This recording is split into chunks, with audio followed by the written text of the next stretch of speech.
is Winnipeg Sports Talk Daily with Andrew Hustler Paterson and Michael Remis.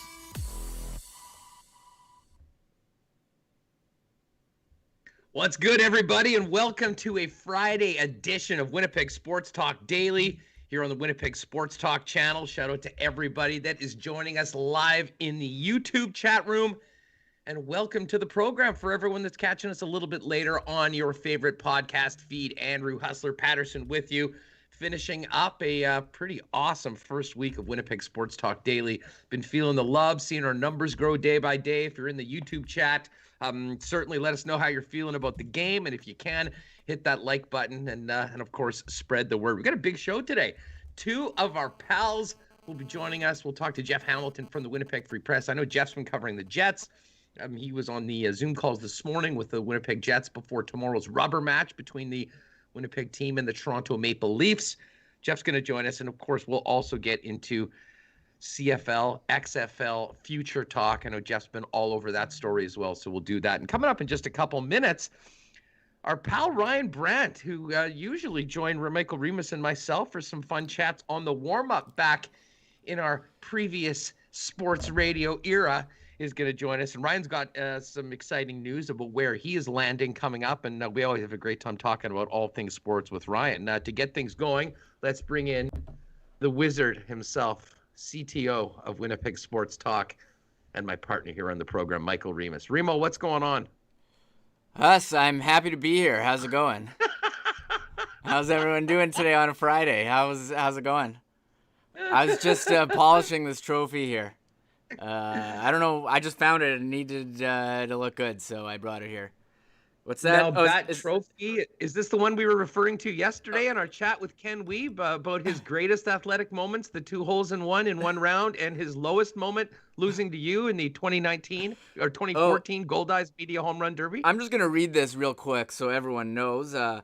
American Association All-Star Media Skills Home Run Derby Champion, July 2014. So I'm just gonna leave this here in the background for as long as we do this podcast. So it's gonna be there forever. We brought it up yesterday. I think the world needs to know if they need another reason to hit like and subscribe.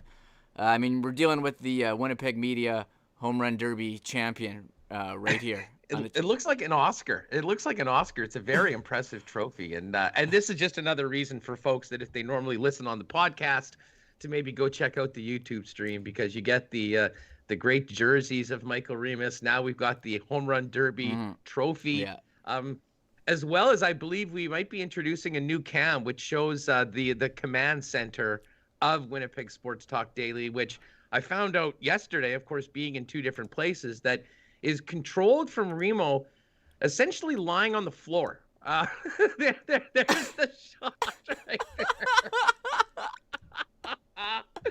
Oh man, it's even more hilarious when you see it.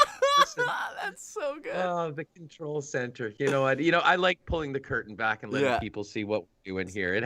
Listen, it has been great. We've worked through a few things on the first week overall, though, and I think we're sort of hitting our stride right now. We've certainly had a lot of great things to talk about this weekend, Reem, and I'm really looking forward to bringing 2 of our favorite guys to chat with, Ryan, our old pal from the warm-up, and Jeff Hamilton. Man, we could go long with the hammer, because between what he's doing covering the Jets and Leafs and all this news in the CFL, certainly no shortage of pretty important storylines to Winnipeg sports fans going into the weekend. Definitely. This Leafs-Jets series has been totally awesome. I really wish they played it. How many games are they playing each other? Like 9 total? Like, we should have more. I'm sick of seeing Ottawa, Edmonton. Let's just do Jets, Leafs, back and forth hockey. But at the same time, how much, if you're the Jets, can you keep relying on Connor Hellebuyck to get you to overtime to win some of these games? That's just the way they've played all season. That's how it was last night, but a very entertaining game. And, of course, we'll be talking CFL with Jeff. Everyone wondering, speculating what this CFL XFL collaboration, what it means for the league going forward, and what it means, I think, for 3-down football, what it means for the ratio. It could totally change the league. So definitely lots we want to get to with those guys. Yeah, no doubt. And I mean, Jeff, Jeff has great contacts within the Canadian Football League. I know he's been doing lots of digging, so he's an important voice to bring on the program to speak about this. And I'm interested in his perspective on it, but also how he sees things going forward. So all of that coming up. Obviously, we'll start off with the game last night, and you sort of mentioned it. I tweeted out last night after the game, and I think from a Jets fan perspective, you can swallow that one a lot more thanks to that late tying goal from Paul Stastny, as opposed to losing in regulation in a game that the team was up 2-1 in the third period. But calling a spade, I mean, the Maple Leafs were the better team. I think you could say that probably on both of the two games, although the best player in these two games has been far and away the Vezina Trophy winning goaltender, the Winnipeg Jets, Connor Hellebuyck, who, I mean, I know there's a lot of people, and I've said this for years, don't even talk to me about save percentage when we're talking about small sample sizes. If you just looked at last night's box score, you'd see Connor Hellebuyck giving up 4 goals on 36 shots for an .895 save percentage. Needless to say, that doesn't tell the story. He said it himself after the game. He stole a lot of goals last night. That was an accurate statement. I still maintain he's probably the best interview in the National Hockey League. And it was interesting, a lot of times he'd be really angry or frustrated after games like that. It was pretty clear last night. He was proud of the way that he played. Didn't want to, he was asked a number of questions. I mean, one even did your team hang you out to dry? Would never say that was the case, but certainly he would maybe like to be a little less busy, but the guy is in a zone right now. And he's the reason why the Jets have 3 out of a possible 4 points going into the rubber match tomorrow night. Yeah, it was amazing to watch the Leafs players yesterday get extremely frustrated, almost in disbelief that they couldn't score on these guys. He had the paddle save. He's had pad saves, glove saves, flashing the leather on Hall of Famer Joe Thornton on the slap shot in the third period. I mean, Nylander hitting and then going off the crossbar. So many chances for the Leafs, but Hellebuyck was, he's absolutely amazing. And he was, for 2 games, he was in the games, not the one that got blown out against Montreal, but some of the other ones. So I don't know how long you can keep doing this, but I think we've been saying this for a couple years with the Jets, that, they keep getting outshot, but it's Hellebuyck saving the day. I think that's just what the Jets are. They're a team that gets outshot and then relies on their goalie to win, and I think maybe we have to accept that. Or it's possible things change and they do acquire another defenseman or 2 at the deadline, but it's pretty clear that the way they're playing, I think long-term isn't sustainable, but because you have Hellebuyck, it is. Yeah, well, I mean, for sure. Their record speaks for itself, and that's a big part of it. But, it is a process. You don't win the Stanley Cup in the middle of the season. You need to get better. You need to improve. You need to add pieces to your hockey club. Pierre LeBrun, by the way, had an interesting report on Matthias Ekholm and a possible link to the Jets. We'll touch on that a little bit later on. But the other thing that I think is important to note is that the Leafs are a pretty damn good hockey team. I mean, that team is a problem for pretty much anyone when they're rolling the way they were. And you knew that they were going to come out with a burr in their saddle after losing 3 straight and the way they lost in the opening game of the series. And, I think the Jets are ready for that. Although I will say this, the first period last night for the Winnipeg Jets, I think was far and away the best period of any of the 6 that they played through the first 2 matchups of this game. Not surprising that the Leafs stepped it up big time, trailing in the second period. And, to the Jets' credit, I mean, we can talk a lot about Hellebuyck, and he really was the story in the game. The other big story was Nikolai Ehlers with a couple of big league snipes. Got an assist on the tying goal by Paul Stastny. And as brilliant as he and his line mates were, along with Dubois and Connor, were in the offensive zone, Ehlers sort of owned some of it afterwards, taking, some of the heat with the fact that, he had 3 points, he had the 2 goals, but he was also -1 and on for all the goals against. And, there's some good, there's some bad. But Paul Maurice wasn't really laying it on them. He'd said, that shows their, commitment and maturity and all those sorts of things, because they do want to win. You need to be better defensively if that is the case. But I certainly wouldn't hang that solely on Nick Ehlers, although he did sort of own it afterwards on behalf of his line. Yeah, Nick Ehlers, he's an elite talent. I mean, you've seen the skating, and for 2 games, he had two assists in the first game. We all remember the pass to Kyle Connor where he stopped on a dime behind the net. And then yesterday, that one-timer from the pass from Connor, oh my God, like you'd see his stick go. That is a thing of beauty to watch. And 2 goals yesterday. And we kind of thought, we did our picks at the end, and you had picked the Jets for game 1, and we weren't that confident going back to them. The Leafs definitely came out hard there in the second period and in the second game overall. I mean, they've been great for 2 games. You look at the high danger chances, heavily in favor of the Leafs. But I mean, the Jets have the X factor, the goaltending, and they also have elite shooting, as we saw, and it definitely helps. But we haven't even mentioned the overtime. That's what everyone's talking about. The line that started in overtime. And Paul Maurice was fielding some questions about that, going with the Scheifele, Wheeler, Stasny line. But also, we didn't even mention that Auston Matthews goal. We're going to be seeing that one on the highlight reel probably for years to come. Oh my God. You had to watch a replay to figure out what just happened. Like, he has the puck on his forehand. Next thing you know, it's up and over, under the bar, and in. That was an unbelievable goal. Holy crap. Yeah, man. He ordered up the OT winner with extra filth. That was, that was nasty. Not a lot of guys can do that. And about 3 other Leafs, in all alone, had gone to the backhand earlier with no success. But Auston Matthews did. It shows you why he's one of the true elite superstars and scorers in the game. All right, listen, before we get to Ryan Brandt, let's thank our sponsors, Boston Pizza, the Nick and Nicky DQ Group, Royal Sports, and of course, the first guys on board, our friend Trevor Knott and Knott Auto Corp. And, Knott right now has a lot going on right now, including a flood of Teslas direct off lease. They got the Model 3, S, and X SUVs with payments as low as $275 bi-weekly. 17 in stock right now in spring, and they're going fast. No gas, no lineups, full electric. The future's now at Knott Auto Corp. Why not buy sell smart at knott.ca? And they've been in the Tesla game for about 8 years right now. So if you are thinking about going that direction, give Trev and the gang a call over at Knott Auto Corp. They'll get you set up. At Pizza Winnipeg, congrats again to Josh Lavely, who was our first Boston Pizza Game Day winner. He'll be throwing down a meteor and a spicy pierogi pizza and a 24-pack of wings, maybe for the game on Saturday. Get hooked up. And, of course, you can bring the family out right now to BP as well. Can't really gather as we normally do, but takeout, delivery, or dining in, it's all there for you at Boston Pizza. Great supporters of Winnipeg Sports Talk.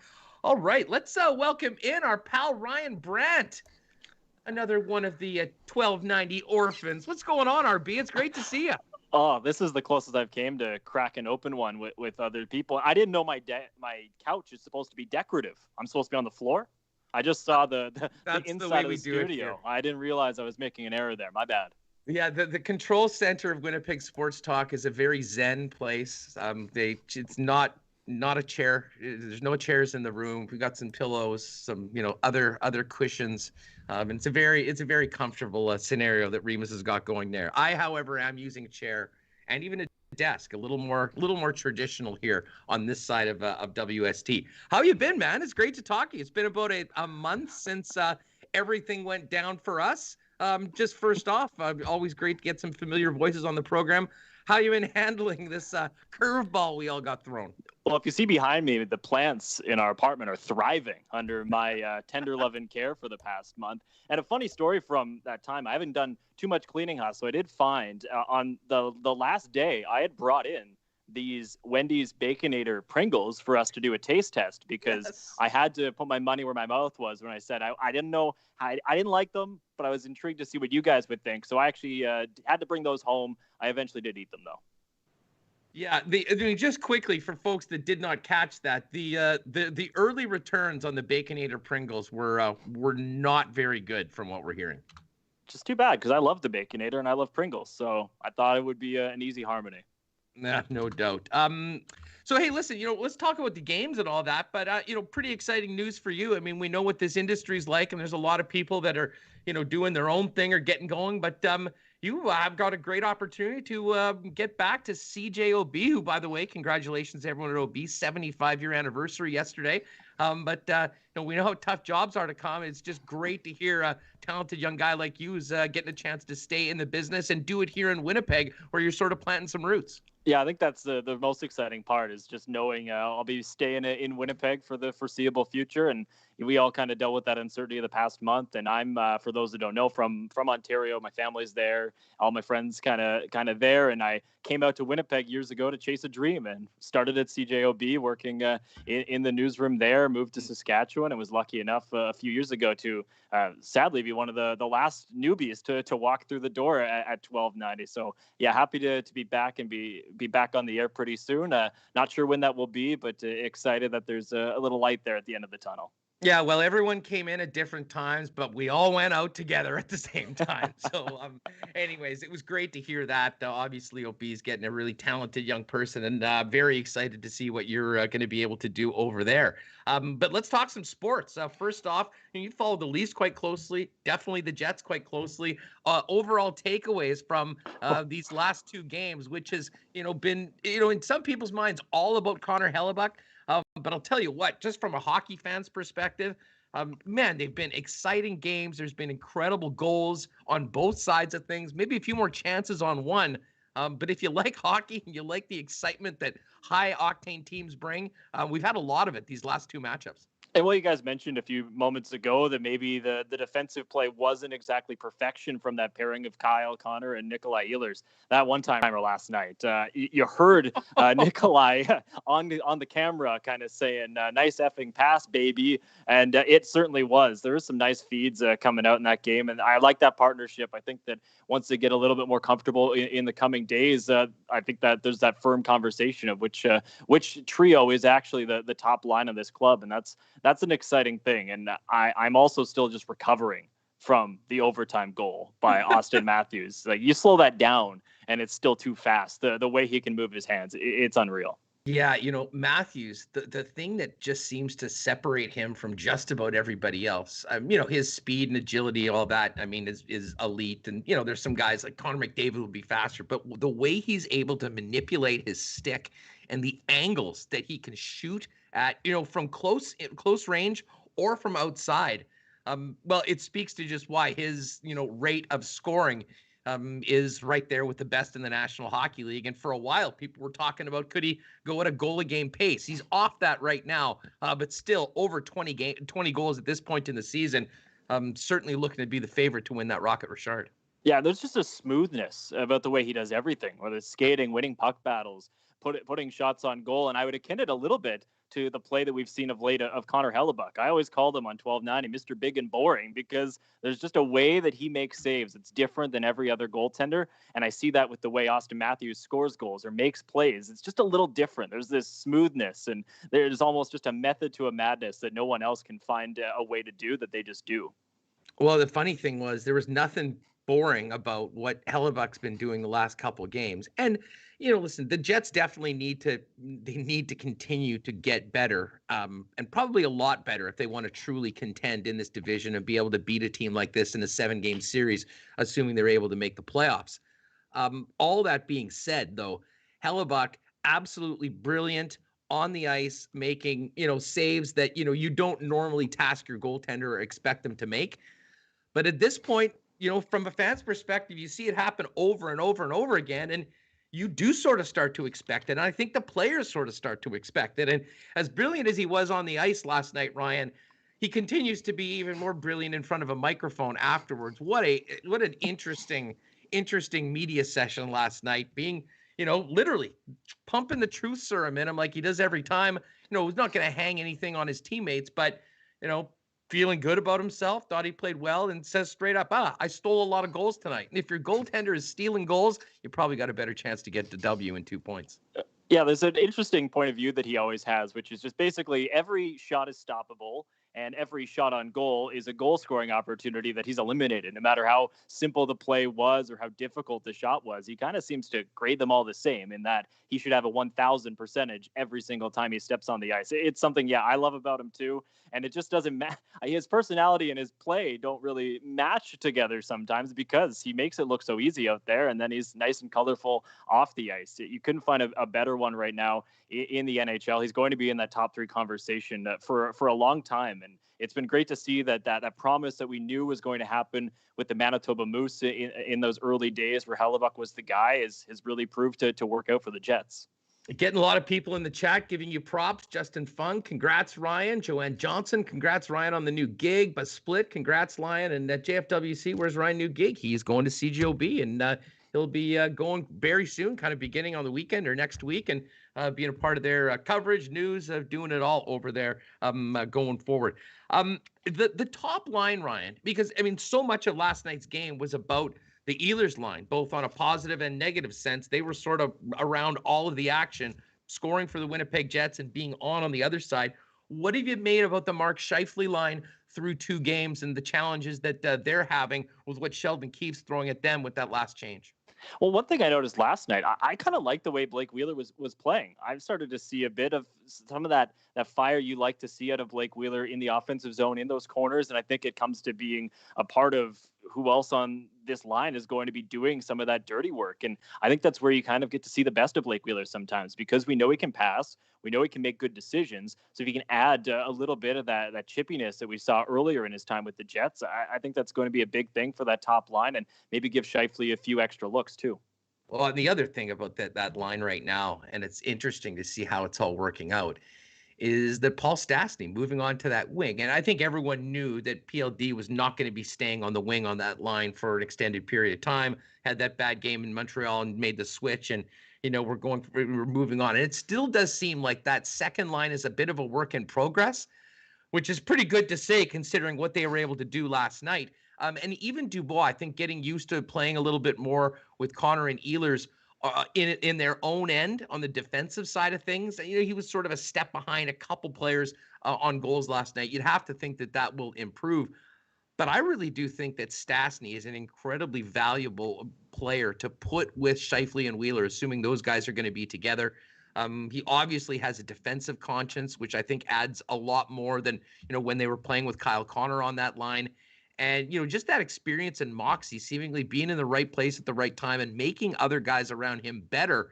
And listen, they and everyone is going to need to be a little bit better if they want to be on the right side of the scoreboard at the end of 60 minutes tomorrow night in Toronto.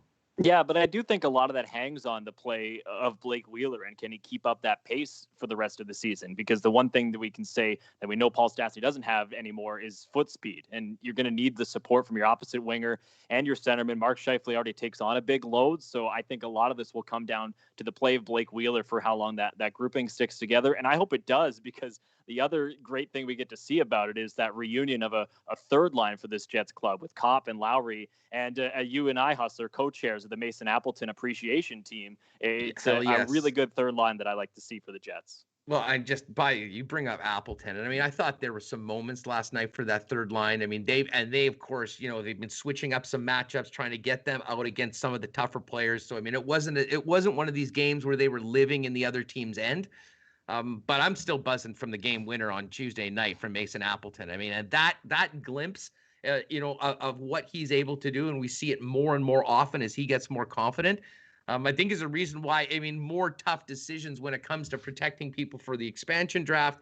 But to me, we had said this before everything happened at 1290 back when we were on the air.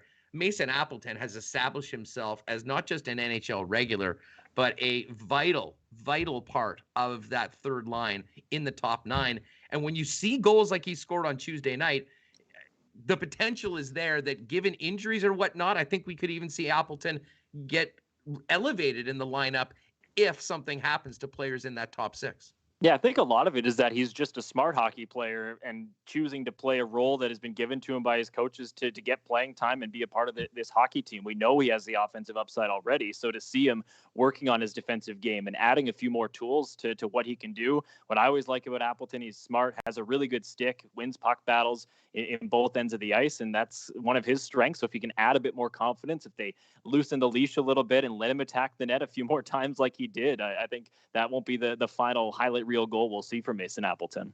Now, Remo, let's get Remis in here if we can get to the 3-shot, because I always like talking with the entire crew together. And one of the non-current Jet topics we wanted to pull out was the plight of Patrick Laine. And Reem, we were talking off air before the show. I think there was a lot of people that wondered how things would go for Laine going to Columbus with John Tortorella, the coach. We know how it started with being benched, and he'd gone 7 points without a game. Actually scores a power play goal last night, gets an assist. They're up 4-1 in the third period. Everything seems to be going well. Couple goals go in. He gets benched for the last 7 minutes of the game. They lose in overtime. And then he had an awkward interview just because of the situation. Props to him for actually going and talking to the media afterwards. But it's pretty clear. And to be honest, for fans of Patrik Laine, of which I am one, so it's almost hard to watch right now how he's struggling in the situation he's in Columbus. Yeah, Huss, it's crazy to see. And here, I'm going to bring up the picture. This is what Laine looked like during the press conference yesterday. I mean, just look at that body language. You can see that is not. I look like that the last 3 weeks, guys. Yeah. I got a haircut recently, but that's how I've looked just sitting on my couch watching. Ever videos. Since Feb 9? Something like that. Really, though, that's not a happy guy. And I think he got off to such a hot start. Like, this is the Laine, and then he turned into the Laine who can go into slumps, who's, missing coverages defensively. And I'm not sure, I think we speculated, is John Tortorella the right head coach for him? We're not so sure about that, but I think there were maybe a lot of questions, about how the Jets handled him. But I think those questions about how Laine handles himself, I think have become a bit more valid as, early on in his tenure with Columbus, he did get, mouth off to a coach and got benched. And now, his defensive play coming into question as well. I mean, no, he's an offensive talent, but maybe that hustle there in his own end is something that still needs work. So he's great when he's going, but when he goes into slumps like he is, and we've seen these slumps in the past, I mean, he's not a productive player. Ryan, how do you see things going for Patrik Laine? Let's not forget, he's got to sign a contract at the end of the year. Now, he will be under team control. There will be arbitration if he likes. But is Patrik Laine a Columbus Blue Jacket next season?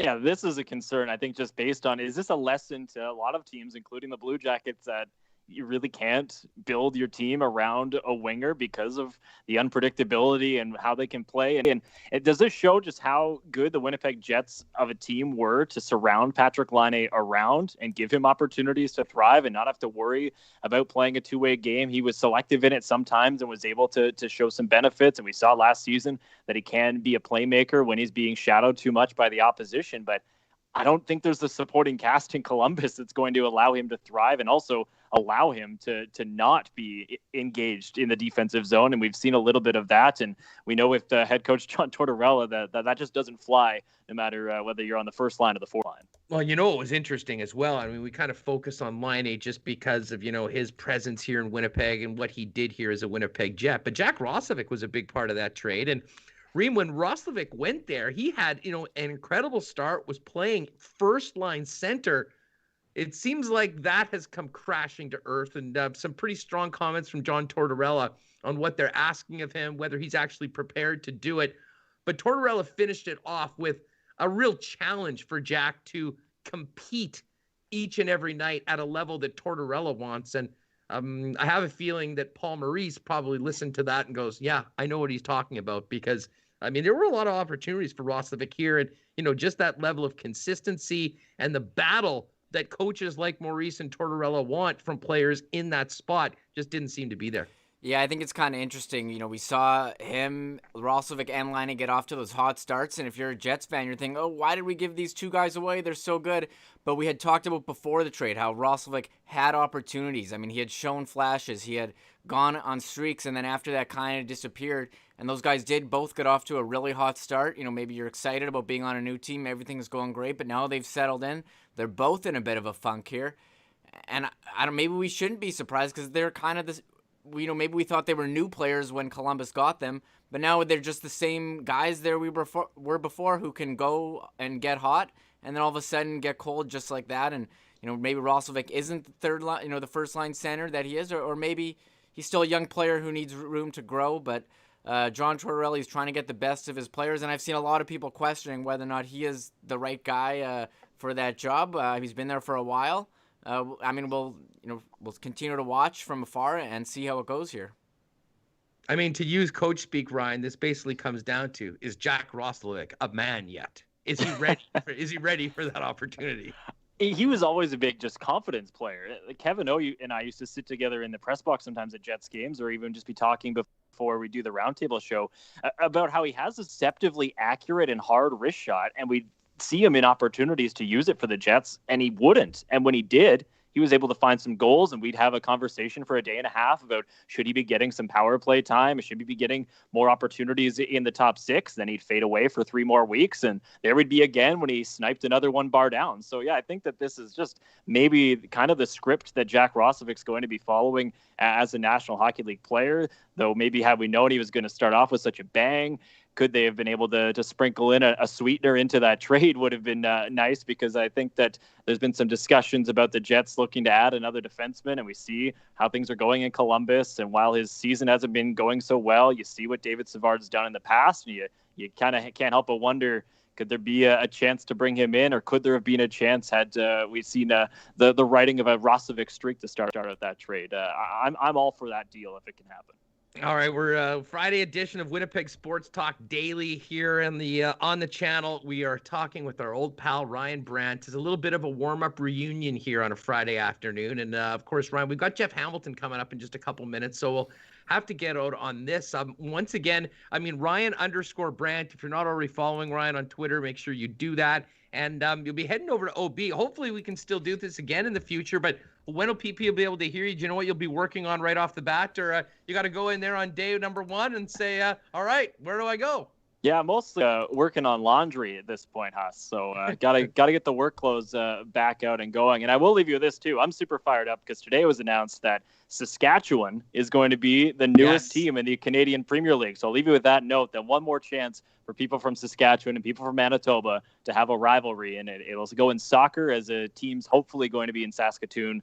It sounds like maybe by 2023. So still a couple years away, but kind of a cool announcement to end things off on. Well, hey, you were was our go-to guy on all things soccer, and I know we're going to have Rob Gale from Valor FC, the head coach, on in coming days. But just before we go, and what are you hearing about this upcoming season? I mean, I imagine, like everything, things are somewhat up in the air, but is there optimism that we'll see Valor FC on the pitch and the CPL will play this summer? I'm taking my optimism from the CFL, and in the thoughts that if the CFL is able to play, then I don't see why the Canadian Premier League wouldn't be able to play. And hopefully, maybe with fans, we don't know what that's going to look like by the summer. The last kind of announcement from the league was that possibly by May they would look to have a season around that holiday weekend. We haven't really heard much since then. Typically teams would be in training camps already, so I'm not too sure when we'll get back to playing. But yeah, I'm optimistic because it seems like there's some optimism about the CFL. So I'm just taking that with it because there's a lot of kind of shared interest between the two leagues. Ryan, great catching up with you as always. All the best in the new chapter over at 68 CJOB, and we'll look forward to a catch up again real soon, both on the air and off. You be well, my friend. Yes, you too, guys. Thanks for having me on. Pal Ryan Brandt, one of the 1290 orphans. Great to see him getting an opportunity to stay in the business, heading over to CJOB. In the meantime, we're going to get the Hammer to join us coming up. We're going to be talking, of course, more Jets, but also get Hamilton's takes on everything that we've heard from the CFL, XFL, potential talks, discussions, maybe a merger. You know, we'll get to that with Jeff coming up. Of course, the show brought to you by the Nick and Nikki DQ Group. Nick Hajdiaka and his wife Nikki with 4 Dairy Queens in the area. Great supporters of Winnipeg Sports Talk.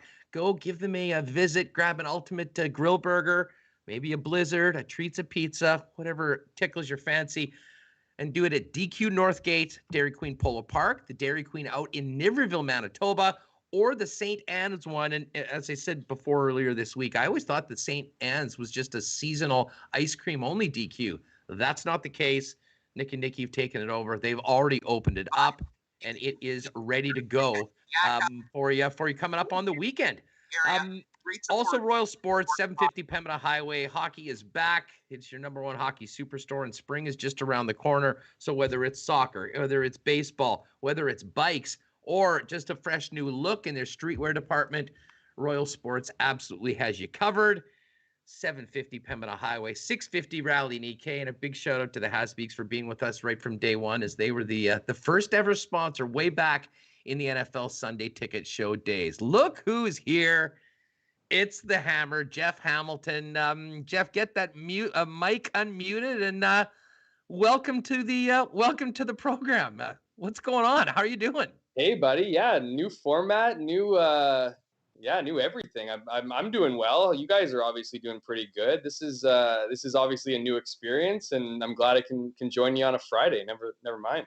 Well, it's perfect. A perfect way to end. And, I wanted to make sure we got you on this week. And, we were going to talk about, the Jets, and which we will do. But there's been also some much, much bigger news when it comes to the Canadian Football League, which you cover. But, let's maybe stay on hockey first, because I think once we get onto that football train, it's going to be hard to get off. I know you were on the Zoom calls today with the Winnipeg Jets. Thoughts on the first couple games, and maybe tell us a little bit about the conversations you had with the team going into this rubber match tomorrow night. Yeah, look, I mean, I know some people are it's a results-based business, right? So you're looking at this, you can look at this 2 games in a couple different ways. You can look at it as 3 of possible 4 points, which I think the Jets are probably looking at that way, and maybe some fans who tend to lean more optimistic. But I mean, it's very clear that the Jets, I think, on both nights were not the better team. But I mean, a lot of the chatter going into these games was pretty obvious that Toronto is, the best team in its division. They've proven that with their record. They've proven that with their play, and that the great equalizer for Winnipeg, another talented team, particularly up front, and in net, which was the ultimate equalizer, was Connor Hellebuyck. I mean, if Connor Hellebuyck doesn't play the way that his team expects him to play, the way he expects himself to play, they don't probably get any of those points. So, I mean, I just view it as a game where it was going to be a tough game. It was going to be dubbed 1 versus 2 as it rightfully should, and played out kind of that way, where it was a close affair. The Jets allowed probably far too many scoring chances or quality opportunities that they would have liked, and that was pretty much the talk today. The talk was about high danger opportunities. How do you stop that? The balance of focusing, because you always hear teams want to play their game, right? They don't worry about the other team's game. Well, when the other team's game's resulting in scoring or putting themselves in those kind of scoring positions, you kind of have to worry about their game. So I think that's kind of the healthy balance. That'll be my story today as they head into that third matchup on Saturday, and really trying to limit that, give their goalie a little bit of a break, and continue putting the puck in the back of Toronto's net. When you break down some of the Jets' issues in their own end and why this is happening, and listen, part of the reason, I think, first off, you got to give credit to the Toronto Maple Leafs. I mean, this is a team Absolutely. That has consistently driven play. I mean, the record going into this series speaks for itself. And everyone knew that this was going to be an incredible test for the Winnipeg Jets. We saw what happened to the Edmonton Oilers 2 weeks ago when they were flying high at home to take on the Leafs. And they got us go 13-1 and lost 3 straight. So, I mean, the Jets certainly have had some better results. They're getting some goals. And listen, they are leaning on their goaltender. But, I mean, to me, some of the biggest problems right now is just simple decision-making, simple puck management in their own end. And, part of that certainly is personnel. But partly is it, I think the Leafs have had so much pressure on the Jets at times. The defenseman just almost shot it into the corner as much as Josh Morrissey did that a couple times last night, and kind of uncharacteristic. Part of it, I think, is the pressure the Leafs are putting on, but certainly from a Jets perspective, forwards and defense in their own end, composure, puck management could really improve, and I think that would be the first step to maybe taking a little bit of the burden off 37's shoulders. Sure. I mean, I'll just kind of pick up where you started, where you got to give Toronto credit. I mean, Toronto is like Winnipeg. Whoever goes into that respective barn is going to expect to give up some chances. They go into a game, they're not going to win every game, but they're not going to go into games and not get their opportunities, or at least, what they should be getting. So there's obviously some credit to Toronto. I think it comes back to where this team has kind of prioritized their draft, right? So they kind of pick the same player, like every time. It's like a Nick Ehlers and Kyle Connor and, these guys that are very, very quality players, but aren't really known for their defense and never were really known for their defense. And even now that they're years into their careers, they're playing against other lines that if they have a more well-rounded player, players where they are playing the defensive game, they're going to get stuck. And I mean, they're going to get in a situation where if they're not on offense, they're going to struggle on defense. It's about maturing. It's about becoming a better player. It's about staying focused. Like I always laugh. I look at Paul Maurice's comments today, a question that had, Nick Ehlers kind of pouting that, yes, he scored 2 goals, but he was on for 3 of them. And, and so be it. And, Maurice calls that maturity. And I think to myself, like, okay, you got to play defense in you got to play defense in hockey. So like all these years later, it's a maturity that he's now owning the fact that he's not that great on defense, even though he scored. My point being is that you're going to give up some of the defense when you draft high skilled offense. When you don't have, I think Pierre-Luc Dubois might be the exception there. Obviously the Jets didn't draft him, but he comes in, he's going to be in your top 6. He's a strong guy on the wall, a strong defensive player. But when you have smaller, speedier guys that focus more on offense and are doing their job on offense, there's a cost to that on the defensive side. Yeah, listen, I'm with it. And I mean, I just took the Ehlers comments afterwards as sort of, listen, there's a lot of players that would score 2 goals and would go and be more than happy to sit in front of the media and just say, well, yeah, listen, I was awesome. It was great. Oh, let's talk about those 2 snipes and not even want to discuss being on the ice for those 3 in your own end. So, I think it's an acknowledgement that maybe sometimes young players who, are so concerned with proving themselves and showing what they can do and what they do best is score. But if you're talking about winning games and being a good team, you really do need it on both sides. And, he sort of owned it and really sort of put it on himself. It's funny. The guy that I thought that was maybe a step behind on a couple of those goals was in fact Dubois, who at times has been, very dangerous offensively, and, comes with a pedigree of being a very good 200-foot player in 200 zone. I think as much as the connection you talk about getting used to playing with other players, the offense seems to be kind of coming along. It's those guys working as a unit with the defenseman in the own end. I think that certainly from a coaching and a fan perspective can improve beginning tomorrow night. Definitely. And I think I would apply the maturity tag more to a guy like Pierre-Luc Dubois, given his age, right? I mean, you can see it on the ice, right? He's a very skilled player, but he has that kind of moments where he kind of just stops playing a little bit, right? And that's that maturity, I think, that you need to realize in the NHL. You can't really turn things off ever. You're never going to get a consistent game for 50 minutes. So, those are the moments where he's going to have to learn from them. And I just meant more like powerful guys, right? When you look at some of the smaller, speedier guys, you look at a guy like Pierre-Luc Dubois, there is that physical difference. And with that physical difference comes an ability to defend, particularly in your own end, a lot better. Yeah, the one thing that stood out to me, in addition to the OT winners that he scored in the pass last night, for a guy with his size and his thickness, he can really skate. There's been some times where he's really shown the burner. Now, defense, of course, we're talking about, how they can, limit these chances and big picture. If they really want to truly, I think, challenge a team like Toronto come playoff time, you're talking about adding something on the back end. Mattias Ekholm has been the big topic of conversation around the league, not just here in Winnipeg. Interesting tidbit from our pal Pierre LeBrun today. Now, he did 5 options of players, and the first one was Mattias Ekholm was to Boston. But he finished it up with Mattias Ekholm to Winnipeg, saying that, obviously he can only go to one or the other. But if a Boston trade doesn't happen, what about Winnipeg? And here's what he wrote. Loaded up front and with a Vezina Trophy winner in goal, the Jets scream one more top 4 D is a piece to get them over the top. It just so happens I've heard some rumblings that the Predators have chatted internally about 24-year-old Jets blue liner Sami Niku, who has struggled to become a mainstay in the Winnipeg lineup, but remains a player with more ceiling. Would a first-round pick and Niku do the trick for Ekholm? Put it this way, if that's on the table, I think I'm making that deal right this second, Jeff.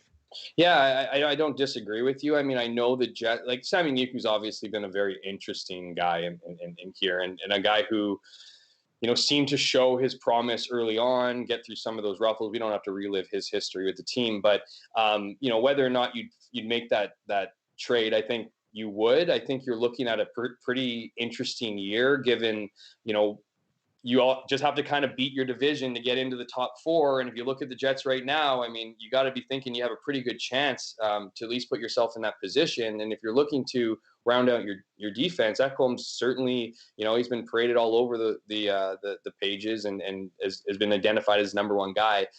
Where I think it becomes sticky is you're gonna hope that that's exactly what Nashville wants, because the reality is this. Ekholm has another year on his deal. And even if he didn't have another year on his deal, he's a well-respected guy within his team. And when you have those guys, usually, I mean, you're always going to do what's right for your team. You're always going to do what's right to benefit your team. But in these kind of situations where you have a long history with a player, you talk with that player. That player is not out of the mix. And if you're looking at two comparable kind of trades here, and it's not one that's, whatever, he's going to go where he wants to go. That's usually part of the conversation. So, I mean, what Winnipeg has for them, hopefully, as Pierre LeBrun, or they'll hope, obviously, as Pierre LeBrun points out, is what they like is Sami Niku in a first. Okay, the Jets are in a position. If Ekholm doesn't want to come here, or if he prefers somewhere else, that's just another piece. Now, obviously, I'm speculating on where his head's at. I'm just saying that I think if there's an appetite to go somewhere and there's a reasonable trade, and they kind of look at them as the same, of value, it's going to go down to his decision. So now, I think that's something that needs to be at least considered. Yeah, for sure. I mean, that'll be an internal workings that, if the Winnipeg Jets are up against it when it comes to that, and they have to sweeten the pot or something and just make the offer that much better. Because at the end of the day, it's great to take care of your veteran players when you're getting them out of town.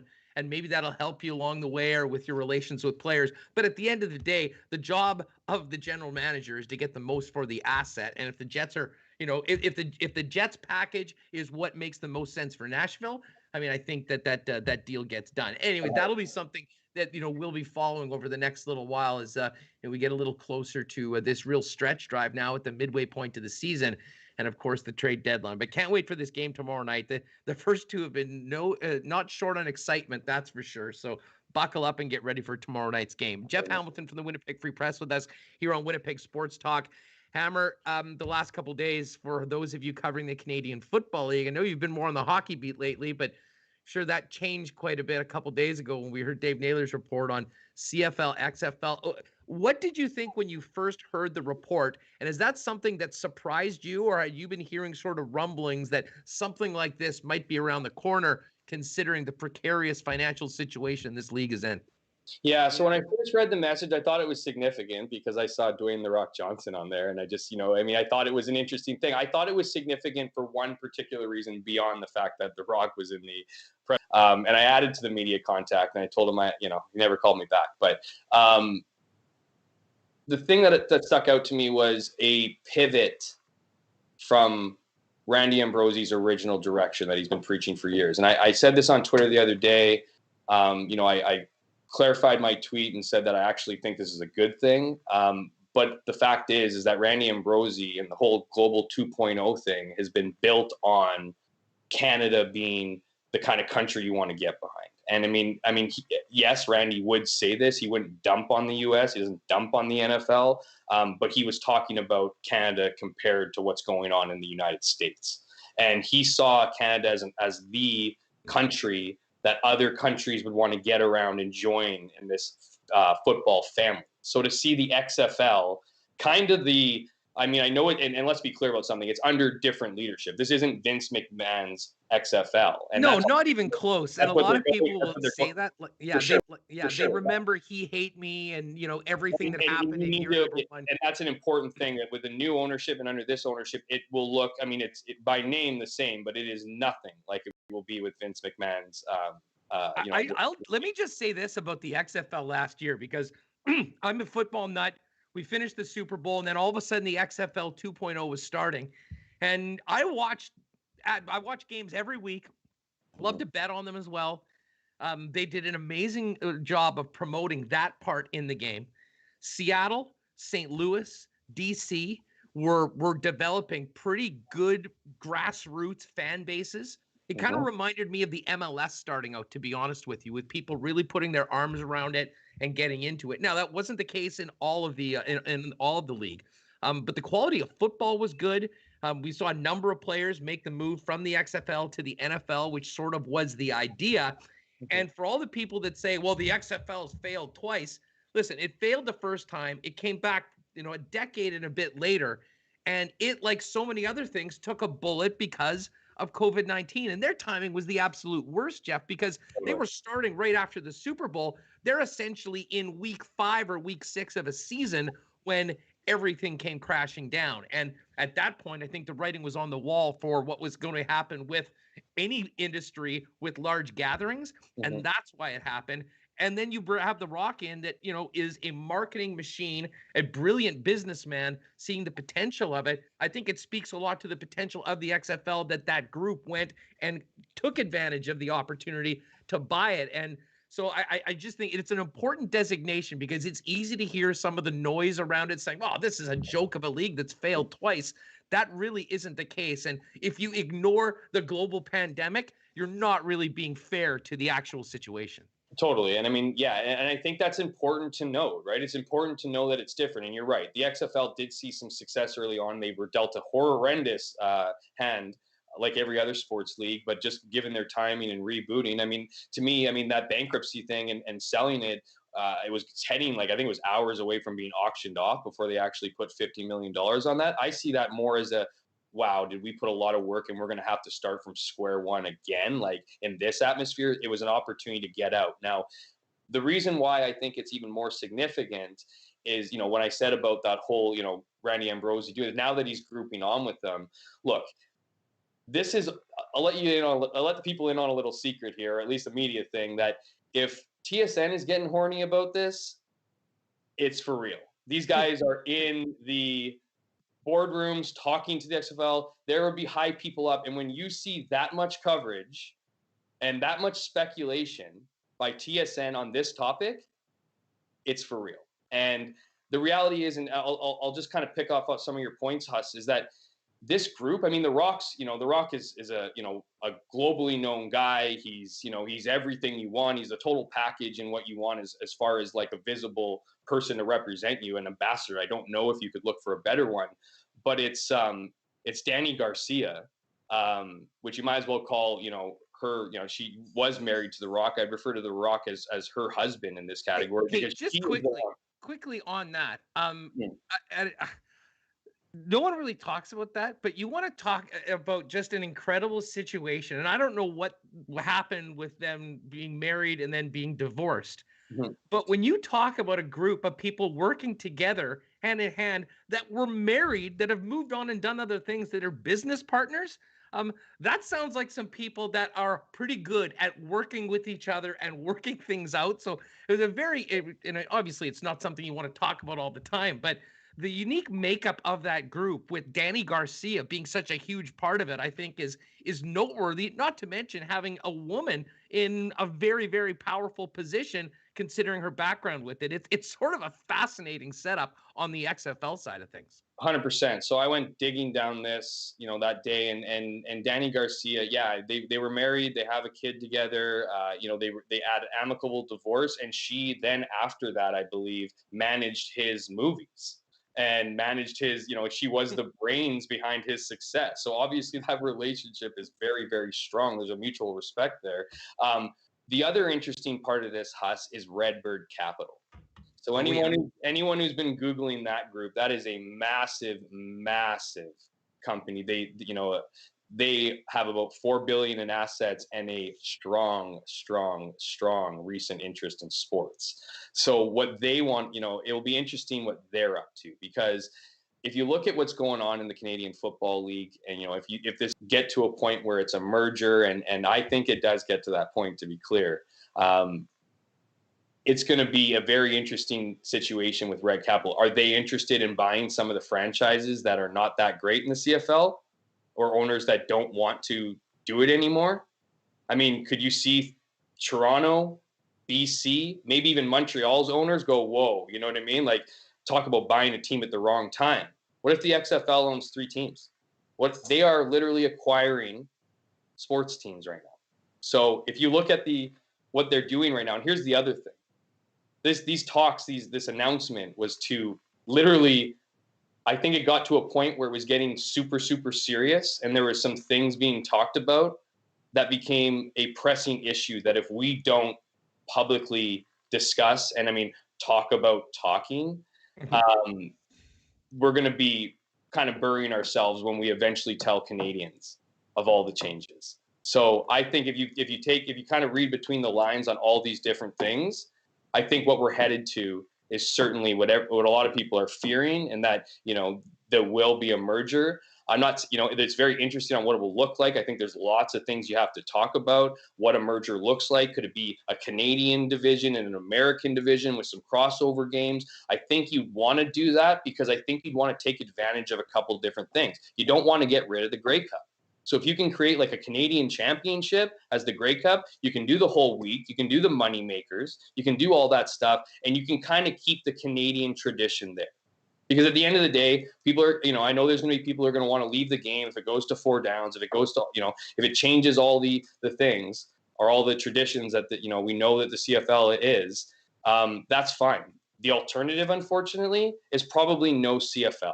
Because exactly. I mean, listen, this option to go down this road only happens, in my opinion, if the CFL is in such a desperate financial situation that the survival of professional football in Canada depends on it.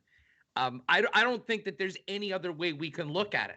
That there'll be some feedback. And listen, there's the incredible history of the Canadian Football League. If things were healthy and you could add that 10th team and everything was going fine, then why would they even need to consider this? They wouldn't. But it's pretty clear right now. And I think just to go back to what you'd mentioned, the Toronto Argonauts, the British Columbia Lions, the Montreal Alouettes. I mean, I'm hearing that those teams and the financial situation that they're in right now are, resisting even playing a season this year. So, well, why do you think, it's not to interrupt you, Haz, but why do you think the one guy who's getting all the credit in the world right now is a guy who has no financial risk in his company? Why is that? Why is it the guy who's willing to work crazy to bring the league back, not the guy who has to dip into his own pockets and support the league? That's all you need to know. Yeah. I mean, it kind of speaks for itself. And what that is kind of ominous for where we are right now. Well, and to go even further on it, Huss, I mean, look at the reality of the situation. They lost $20 million in 2019. We didn't even know what COVID-19 was at that time. So now you have then you have teams. You have the Saskatchewan Roughriders coming out. You have the Winnipeg Blue Bombers. You have anybody that will tell anyone who's listening how much money they're going to lose this year. And all those numbers are massive. And of course, they're paying. A lot of that is payroll. So they're talking about how that slush fund of $9 million that the Bombers have is gone. So this year, if they play this year, whether it's an 18-game season, whether it's a 6-game season, and it's probably more towards the 18-game season, they are going to lose money this year. They can't fill the stadium in a regular situation, and they need to fill the stadium. This has been an issue for years. So the reason they need to play is to stay relevant. And the reason now I think to stay relevant is because 2022 is bringing some massive change. They can't go away. And so the reality is they're going to lose money. Every team is going to lose money. If you can't put fans in the stands, which is a majority of teams' revenue, you don't make money. I mean, think about it. When this all came down, the CFL office was begging for like $30 million instantly so they could literally operate. So where are they? They aren't making revenue now, so they can't be in a good situation. They're going to be in a heck of a situation even now selling tickets, right? I mean, how do you sell tickets to companies and to people who don't even know if the CFL is going to be played this year? How do you sell sponsorships to something you don't even know what it's going to look like? I mean, you were in that game. Listen, I think there's from people inside that organization, I'll just focus on the Bombers. We know how important the Bombers are to this community, and we know the people that have supported it in the past. And, to be honest, I think these conversations right now are, you guys, I know you guys want to support us, and we are in a real pickle here, and we need your support. And it's certainly, this has kind of been a common theme in the Canadian Football League that's happened, kind of comes up over and over. The Bombers are probably in the best situation of anybody in the league. They still have a lot of goodwill garnered from finally winning the Grey Cup in 2019, have not really been able to cash in on that as far as I know they did a ton of merch, but they haven't been able to do that at the stadium. And whenever the Bombers are back on the field, I mean, I think there will be a big celebration. Not only it'll be really significant to people just to be out of COVID, but as far as if I'm the sales guy going in and saying, hey, Jeff and your business, I mean, let's get you on the rink boards, let's get you 10 club seats, or let's get you a suite and let's do a deal this year. I still have a pretty hard time telling you, oh yeah, we're playing for sure. The home opener's on the 15th of June or whatever it is. I mean, there is just still so much uncertainty. And then you add in all of this with the uncertainty of the future of the league, and it makes that job that much harder. 100%. And the other thing too, it needs to be understood is that, like, I understand that people go how important the Canadian Football League is to this country. It absolutely has a long, rich history. I personally love the Canadian Football League. It's been a passion of mine since I started covering it, and it was because I got to peek behind the curtains on what the kind of league is. Right? It's unlike other professional leagues. Right? But the reality is that they're not going to get government help. This whole, I think they're getting supported in that they're getting those same, subsidies that other companies are getting, including my own. Not my company, but the Winnipeg Free Press is taking advantage of the wage subsidies, right? So that's helped, but they're not going to get a loan in which they probably aren't going to be able to pay, which I know they aren't going to be able to pay, and they're not going to get a handout because the Canadian government has so many areas to help out right now that funding a professional sports league that for a majority of the teams are backed by deep pockets who've already gotten massive kind of help in this situation is not going to be an option. So this is where you find yourself, where if you don't have added revenue streams, if your current revenue streams that you're used to are either drying up or in very, very big danger, what are your options? Yeah. Now, Hammer, back to you mentioned the Grey Cup, and we'll get away from the business side of things. And let's just, for the sake of this conversation, entertain the possibility of 2022, whatever the league is going to be called, a merger between the CFL and the XFL with teams in Canada and teams in the United States. I think part of the tradition and the history of the CFL that is attractive to the XFL that would make sense would be to have the Grey Cup as the championship trophy. And on top of that, not only that, schedule the first, 3, 4, 5, 6 Grey Cups in Canada, in CFL markets, with a history of putting on Grey Cup week as it is right now. Because truly, you've been there, many of our listeners and viewers have been there. There's nothing, the thing that's truly makes the CFL special, one of them, is, we can talk about the rules and the size of the field, but it's also the way it is really for the people. And you go to Grey Cup, you've got Ryderville and the Spirit of Edmonton and Touchdown Manitoba and all those things. That is, if I'm on the XFL side of things, I'm seeing that.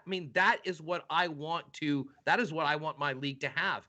And you won't have those long-term fans in the XFL of these organizations right now because it's really just in its infancy. They started off and got their, legs chopped out from underneath them.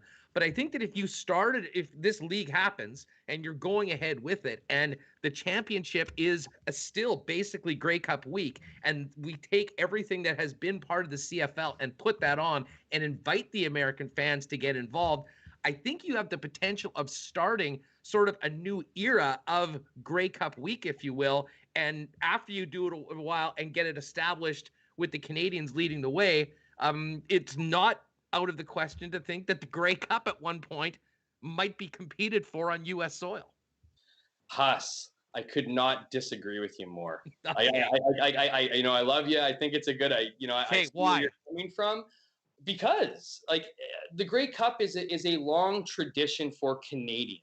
If this is going to be a relationship, it's not going to be like, okay, bring our tradition of Grey Cup into the Americans won't care. They won't see the history behind the Grey Cup. They won't view it as this. They'll see the parties. I understand that, but I also think I understand that's that. attractive to fans. For sure, but are you gonna?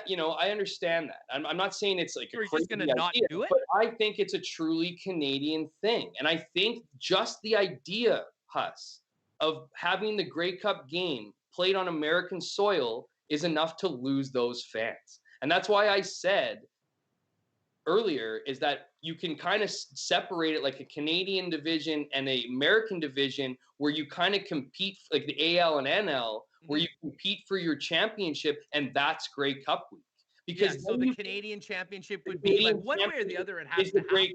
Is the Grey Cup, right? Like, here's the thing. Think of it from the XFL's perspective, because let's get something very clear here. The reality is the CFL isn't cool. That's their biggest problem. They're not cool. They try to be cool. They're trying their hardest to be cool, and they fail year in and year out. They have a good, entertaining game. They're not cool. It's just not a cool brand. Nobody wears hats that say CFL. Nobody. It's just, I mean, the diehard fans, new fans don't do it. Kids don't wear it who don't even really have an attachment to the CFL. It doesn't have that. Rock is cool. That's what they're bringing. That side is bringing the coolness, the entertainment. I don't think that if they're going to have this relationship together, they're going to want to be like, oh, that's a cute kind of cool cup that you guys have been doing and how cool it is for the week and how chaotic it is for the week, because they just won't care. And why should they? And that's and it's I mean, listen, you don't have to call it Grey Cup Week. I'm just telling you, if you have a new league that's coming in together, and I mean, you're on the other side of the street, and you see the other people that are coming to the table have this incredible history of an amazing championship week with all these great parties that are the envy of a lot of other leagues for it. Why wouldn't you do that? Because again, I just go back to the fact I don't think Americans will care. So my point is that if you can listen, the reason I say this, the reason why I got to be a Chiefs fan is because I went down, I spent the time at Arrowhead Stadium, I'm tailgating with 50,000 people, something that we've never even thought of doing here, and it was the most incredible experience, and you get sucked into that. Grey Cup Week to me is the same sort of thing. And I mean, my God, think about those Baltimore Stallions fans that keep coming back year after year after year. I mean, they got into it. I mean, it's something that brings everybody together. I've done Super Bowl weeks. There's nothing. It's a bunch of corporate events, suits and ties. It is nothing like Grey Cup Week. I mean, if you actually are going to appeal, and you're not the NFL, and you want to appeal to fans, and you want to grow it, and you want to do it, to me, that's an absolute selling point and something. If I'm on the other side, I want to maintain going in if you've got CFL teams playing in this new league. So when I just go back to one of my original points is that I think you need to maintain that kind of traditionalist go. Like the Grey Cup is a truly Canadian thing. I get your point on wanting to introduce it to American fans. It's a great week. It's a fun week. You hope they're going to latch onto it. All that is awesome. But if you're starting a new league, why are you going with a 100-year-old trophy? Why not keep that Canadian, have the Canadian championship there, do everything you do? Because what happens if they set this up? We got to realize something. The XFL isn't the NFL. So they don't come with these massive fan bases that are just going to rush to Canada for the Grey Cup. Well, that's my point. That's kind of my point. But I'm saying is you can't do it and then fail at it. What I'm saying is that you keep it Canadian, you keep the Canadian championship, you keep everything the same in a lot of ways. That same feel, because you're gonna confuse the Americans and you're gonna alienate the Canadians. It's like keep it here on Canadian soil and then have a new championship that you can take the same philosophy of the Grey Cup and not treat it like a Super Bowl. Like I understand the big comparison to the Grey Cup is the one thing that doesn't matter is the game. And the thing with the Super Bowl is all that matters is the game. It's the fun leading up to the game in the Grey Cup. It's all business and corporate stuff leading up to the Super Bowl. So I understand that. So why don't you take the Grey Cup kind of mandate, because at the end of the day, it's all about creating revenue. And the Grey Cup is a massive revenue generator. So if you can keep that in Canada and have a second one that has a separate name that you can come up with together and be new and fresh, you can bring some of those old ideas and apply them to a new. Okay, well, I am with you on that. If you can pull it off twice in a season, I mean, that's even better. Doing it, just the concept of having everyone gather wherever for Grey Cup week and the Grey Cup, and then expect all those people to go do it again 2 weeks later or a week later somewhere else might be a little different. And the one other thing, but I think and listen, you hear it a lot, and we do too. I mean, sometimes the angriest or the loudest people, are the loudest, and that sort of, takes precedence over everyone else. They're sort of quietly just going along with it. I really think the blowback of what's going on, I think, is going to be overstated, because I think as much as people love the CFL, I think most of them are football fans. I think most of them are Bomber fans or Rider fans. And if the options are no league and no team, or going down this road and playing on a different size field, or maybe even, God forbid, 4 downs, I think that the blowback of all the people saying, I will never watch this again, I think a lot of the people that are saying that didn't give a damn about the CFL the last few years anyways, and are just trying to, get in front of everyone with a hot take right now that other people might get behind.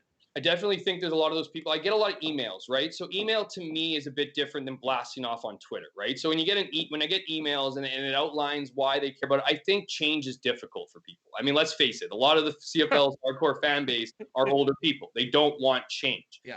They don't. I mean, you can sit them down and have a conversation with them and give them the whole life and death argument of the actual league and what they need to do, and they'll come back with you with 3 or 4 different excuses as far as like why it needs to stay Canadiana, even though things have been dwindling for years, right? Like the numbers have been dwindling for years. The TV numbers are still pretty good, but this is what they need. Every time Randy Ambrosie goes to a fan forum, every time they go to the Grey Cup and they talk to fans, it's this. I've been at the Bomber Ones tour. I've been at the Grey Cup. I ask the same questions.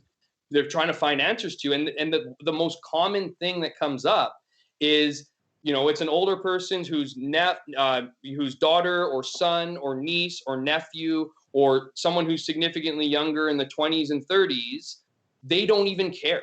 And they're trying to find a reason for them to care. And they've been trying to find that reason for so long that, yes, are you risking alienating those fans? I think you do need to tread lightly. And I think that's why they made the announcement.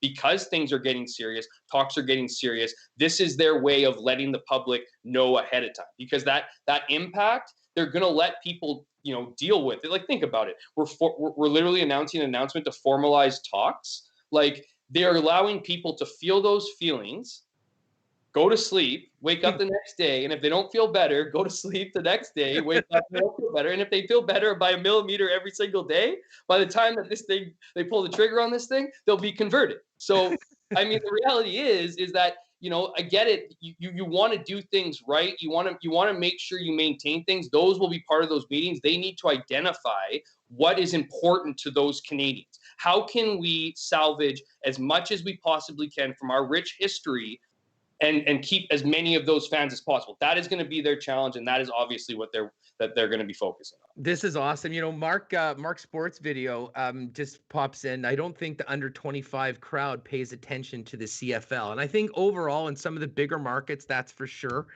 But I mean, I sort of refer to it, and for lack of a better term, Jeff, as like rum hut culture. I was going over, and it's funny because the Bombers stunk for all those years. And, you go through the Doug Barry and everything in the mid 2000s, and something happened.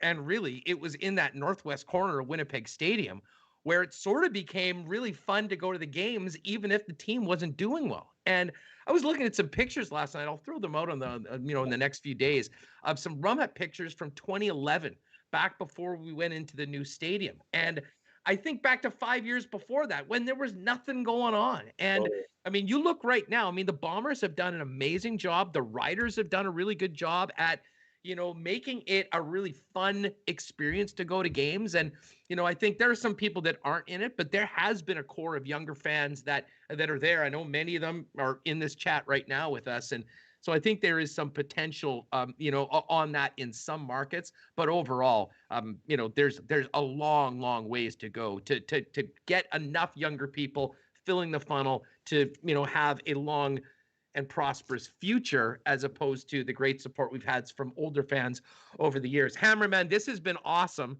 I could do another hour with you right now. Love to get you fired up. Love to, a little. I thought I was firing you up. No, hey, listen, you did. I'm always fired up when you're around. Dude, it's just great to have you on the program. Great to be able to do this, man. We've had such a great first week, and this was an awesome sort of final extended conversation. Talk a little Jets, of course, talk about the future of the league, and I imagine we'll be doing this hopefully quite a bit as we get into this new journey here on Winnipeg Sports Talk.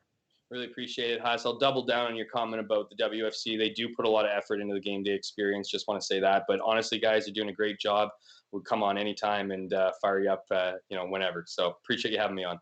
We'll do it again real soon. Thanks so much. There he is, the Hammer, Jeff Hamilton. Of course, you're reading his work in the Winnipeg Free Press, and you can follow him on Twitter at Jeff K. Hamilton.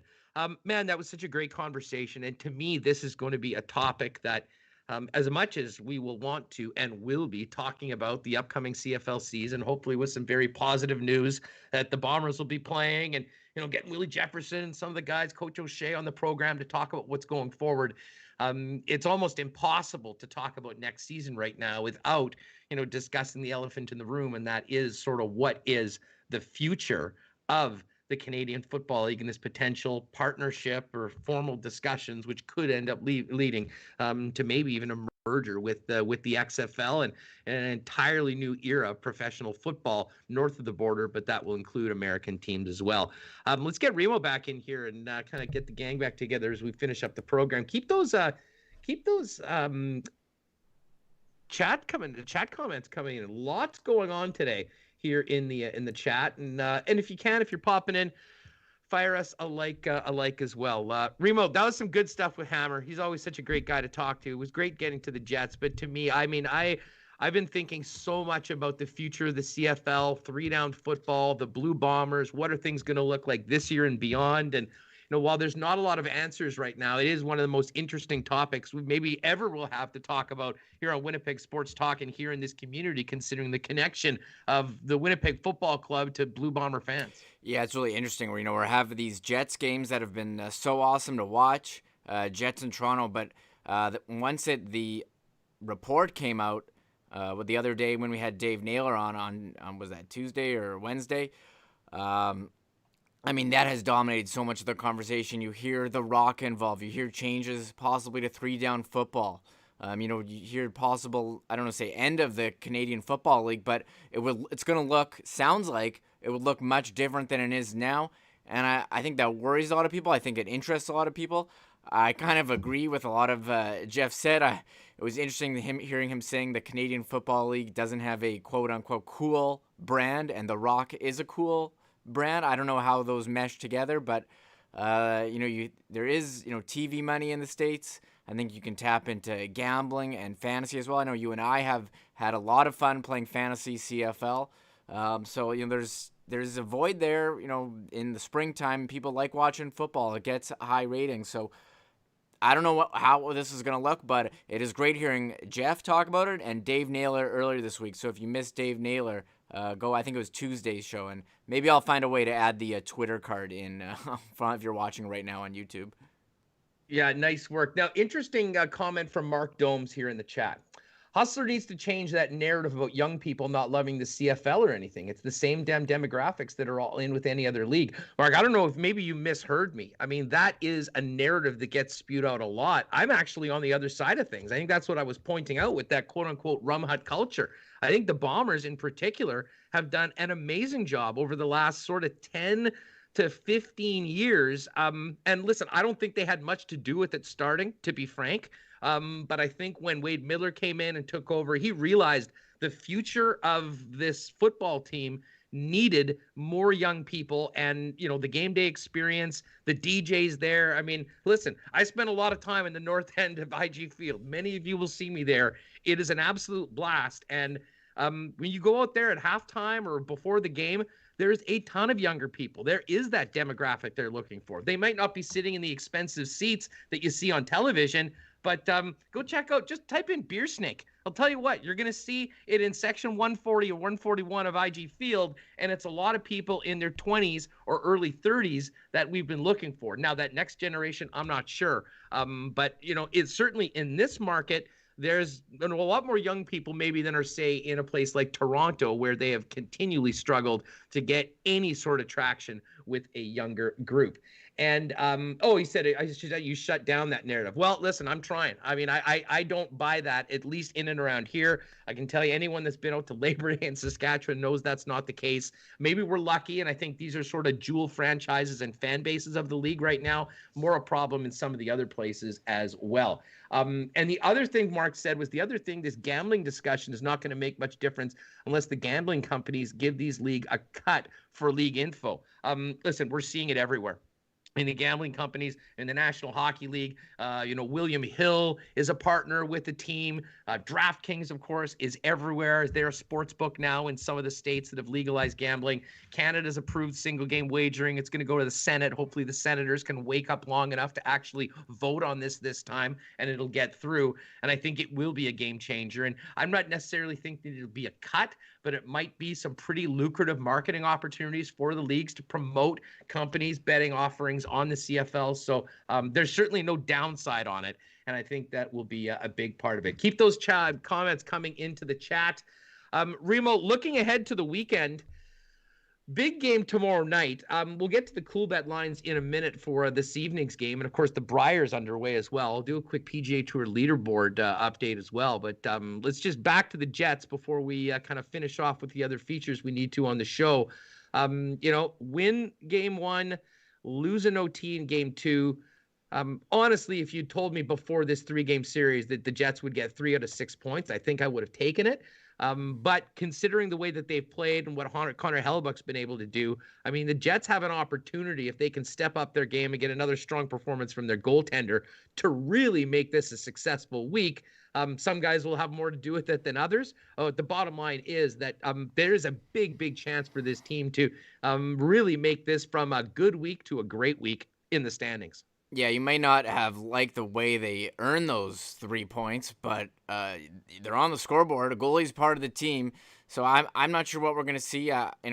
Judging third straight game on the road, maybe it's not going to go in the Jets' favor, but they've put themselves in a position to have performed very well against the 3-game set against Toronto in terms of points. But again, it's hard not to be concerned, Huss, when you watch the game and you see Hellebuyck making amazing save after amazing save. Like, you see, I feel like I'm watching like professional wrestling or something, like with how the Leafs players are looking into their hands. They can't believe they can't score. It's like beyond belief. So obviously, I don't want to say I don't think he can keep this up. Obviously, he can keep it up. He's the Vezina Trophy winner. But we're saying this all week, that they give up too many shots. But again, they have the guys who can score. So Nikolai Ehlers, one shot, and Kyle Connor, Mark Scheifele. They're going to have to put up a better performance in Game 3. You can't keep playing like this. But how many times can you say that and they keep winning? So we'll see how it goes. The Leafs, they have so many elite players. Marner, Matthews, Tavares, and Nylander also looking very, very strong. Tavares with that. We haven't even mentioned that pass to Nylander, splitting Pionk and Forward and then taking the hit. And just at the last second passing. That's an unbelievable play. So we're seeing great skill. Nice finish by Nylander, too. And as you mentioned, that guy was about as due as somebody could have been. Some of the chances that he had, he would have had a tough time sleeping last night if that one didn't get in or they didn't win that hockey game because, he really was good. I think back to the save that sort of started it all off. The save Hellebuyck made on the breakaway on Nylander, going wide, getting the pad down right against the post. That was sort of a sign of things to come for both Nylander and Hellebuyck for the rest of the night. Yeah, and that game, you used to watch, when Patrick Laine was on the Jets, you used to watch his shot, and you would be like, your eyes would pop out your head. That's what it's been like the last 2 games with Connor Hellebuyck. He's making save after save. It's amazing to watch, but you are watching the game, like biting your fingernails, being like, okay, like when is Toronto finally going to capitalize? And I was laughing at Murat Tesh of The Athletic, who we had on the program earlier this week. He posted a GIF. I was like, this is me searching for GIFs of a dam breaking when the Leafs finally took the lead. The Jets did end up tying it, but you kind of felt like, that it was going to happen. They've just had so much pressure. But again, full credit to the Jets. Neil Pionk with a shot, and that was the most. I was texting with someone. It's like, that's just the most Paul Stastny goal ever. Just, getting into the right spot, having a stick on the ice, making the smart play, redirecting the puck into the net. So, the Jets, they have strong players, and that's kind of why I'm so confused. Like, why are they getting so poorly outshot all the time? Like, they have good, talented players. Look at the top scorers in the league. Look at the top scorers. There's like Wheelers in there, Scheifele, Ehlers, Connor. They're all in there. But they just keep getting outshot severely over and over. Yeah, it is certainly frustrating. Many people will pin it on coaching. Many people will pin it on personnel, buy-in. You know what? It's It's probably a combination of all of the above right now. But I think the bottom line is that overall, big picture, this team is going to contend and be, because I think there's a lot of pieces in this team that, you would have on an elite hockey club. And it starts with number 37 in net. We've mentioned the top six. They've got a good checking line. The results should be different. And this goes back to the conversation, particularly on the blue line, and why I'm sure we'll be talking about the name of Mattias Ekholm and some of the other players that are on the block, if you will, going into the trade deadline. Winnipeg Sports Talk Daily, Andrew Paterson, Michael Remis with you. Let's get to our Coolbet lines of the day for our partners at Coolbet.com. If you want to make a little sprinkle this weekend, I certainly will be doing that. Go to Coolbet.com. On your first deposit, put in promo code WST, and you'll get a 100% bonus up to $200 for your first one. So we've got 5 games in the NHL tonight. Minnesota, big, heavy favorite. Oh, yes, I promised that I would do these in decimals on the show. Minnesota, 1.5 at home. Coyotes on the road, 2.65. Vegas, a very slight underdog tonight, -1 or 1.95. The Blues, 1.9 at home. Avalanche, big home favorites, 1.45 against the Kings. And the Oilers, not surprisingly, 1.41 against the Sens, who are 3.00. Reem. Oilers are now 6-0 against the Senators, coming off that 7-1 thrashing in Game 2 of this series. Part of me thinks that, man, at some point Ottawa's going to step up and get a game from them. But I don't know if that's going to be tonight. Pretty hard to make that case after what we saw 2 nights ago. Yeah, McDavid and Draisaitl have had their way with Ottawa this year, and I kind of joked a couple months ago that I didn't think Ottawa was a real NHL team. The Jets had ran over them a bunch. But give Ottawa credit, they have that was a cold take. That take expired. They have played very well recently, but I mean those are two very elite guys. And again, Ottawa is not the strongest team, so. I mean, you like the odds, but I don't know if I could pull the trigger. No, there's nothing that tells me to go to the window and back the Sens in this game tonight. Although I will say, big picture for North Division, the Oilers' success against the Senators, being 6-0 in those games, is going to be huge. I mean, a big reason. And man, if Calgary misses by 2 or 3 points, I mean, you look at those 2 games before Jeff Ward got fired, the 5-1 and 6-1 losses to Ottawa. The other teams, for the most part, are getting their points against the Senators. So it's very imperative that you do it as well when you have the opportunity. One other game, Sharks. Sharks are somehow a road favorite against anyone. I have no idea. But they are in the someone's got to win game. It's San Jose at Anaheim at the end of tonight. And a quick look at the sorry, go ahead, Reem. I was just gonna say, I actually like Anaheim as a home dog there. Gibson versus Dubnyk. Bet on Gibson there if you're looking for something. That's my pick of the night. My pick yesterday, Calgary, did win against Montreal, who had played that late game against Vancouver, and it was in Calgary. Those time zone changes got to them, and we will go. I'm going with the Ducks tonight as my selection. Nice. If you now, there's no Briar odds for me to talk about right now because they're on the ice in round 1 of the championship round, but those odds will be up at Coolbet later on if you want to get in on the curling. And tonight on the Lock Shop, which I'll be doing with my pal Dustin Nielsen in Edmonton, I'll give you some picks for tomorrow's draw. Probably won't have odds for them, but we'll do some Briar picks as well as all of our action with Coolbet for Saturday night in the National Hockey League. It's going to be nice outside. I think 9 degrees tomorrow, Reem. And I have heard, this is maybe some breaking news for people that haven't been paying attention to the news.